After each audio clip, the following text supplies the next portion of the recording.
어제 박능후 보건복지부 장관이 코로나19 확산 사태의 가장 큰 원인이 중국에서 들어온 한국인이라고 말한 것을 두고 파장이 커지고 있습니다. 미래통합당 황교안 대표는 코로나19가 확산한 대구 현장으로 내려갔고 민주당은 2월 국회 안에 추경안을 처리하겠다며 실무에 집중하는 모습입니다. 국회 연결해서 들어보겠습니다. 나연수 기자. 네, 국회입니다. 어제 박능후 장관의 발언이 파장이 이어지는 것 같은데요. 야당에서는 사퇴 요구까지 나온다고요. 네, 그렇습니다. 민주당의 봉쇄 정책 발언에 이어 어제 박능후 장관이 국회에서 한 발언까지 도마 위에 오르면서 야당은 적극 공세를 펼치고 있습니다. 미래통합당 심재철 원내대표는 검역과 방역을 소홀히 해 감염병을 창궐시킨 장관이 자화자찬도 모자라 국민 탓을 한다고 비난했습니다. 또 대한감염학회가 중국 전역에 대한 입국 금지를 추천하지 않았다고 거짓말도 했다며 대통령은 박 장관을 즉각 사퇴시켜야 한다고 주장했습니다. 문제의 발언이 어쩌다 나오게 됐는지 어제의 상황을 다시 보겠습니다. 보건복지부 장관은 자기나 보건복지부 입장을 주장하고 관철시켰으면 이러한 사태가 왔겠습니까? 가장 큰 원인은 중국에서 들어오는 우리 한국인이었습니다. 애초부터 우리나라 발생지가 우리나라입니까? 애초부터 들어오면서 우리 한국인이라는 뜻입니다. 중국에서 들어오는 우리 한국인. 지금 우리 한국에서 전파를 가장 많은 막았습니까? 중국에서 들어오는 우리 한국인들이라고 말씀을 드리겠습니다. 네, 중국인 입국을 왜 전면 금지하지 않느냐는 야당 지적에 이런 답을 한 것인데요. 야당 의원이나 답변하는 장관이나 상당히 흥분한 상태였습니다.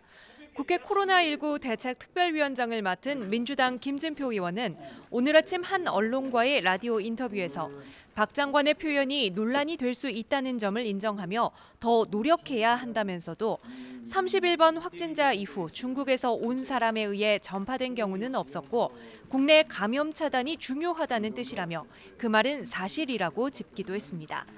다르고 다르다는 말이 있는데요. 코로나19 확진자가 1,000명을 넘어서며 국민 불안이 커진 상황에서 사태 해결에 책임을 진 정부와 정치권의 말 한마디가 얼마나 중요한지 연일 확인하게 됩니다. 여권의 이딴 실책으로 가장 민심이 나빠진 지역은 역시 대구입니다. 오늘로 당대표 취임 1주년을 맡은 통합당 황교안 대표는 오전 회의 대신 대구로 내려갔습니다. 국가적 위기 상황에서 취임 1주년 행사는 적절치 않다고 생각해 당의 지지 기반인 대구 방문으로 가름한 것인데요. 대구 동산병원과 서문시장을 차례로 돌아본 황 대표는 거리에 오가는 사람도 없고 상점도 문을 닫고 문을 연 곳도 손님이 없다며 내일 대통령과의 회담에서 보고 들은 이야기를 가감없이 전하고 실효성 있는 대안이 만들어지도록 촉구하겠다고 말했습니다.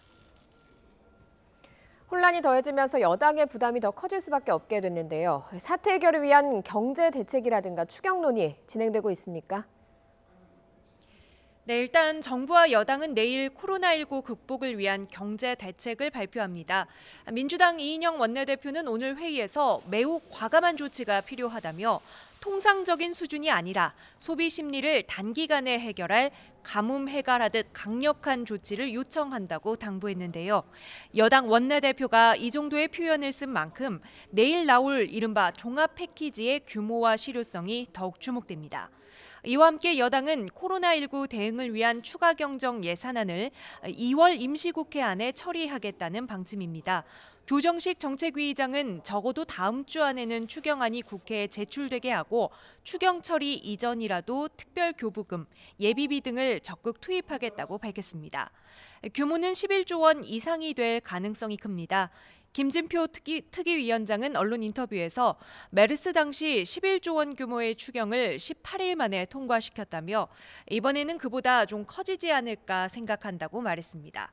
국회 코로나 특위는 다음 주 월요일인 3월 2일 첫 회의를 소집하기로 했습니다. 이 자리에서 내정된 위원장과 간사를 선임하고 특위위원들의 의견을 모아 향후 활동 방향을 결정할 계획입니다. 지금까지 국회에서 전해드렸습니다.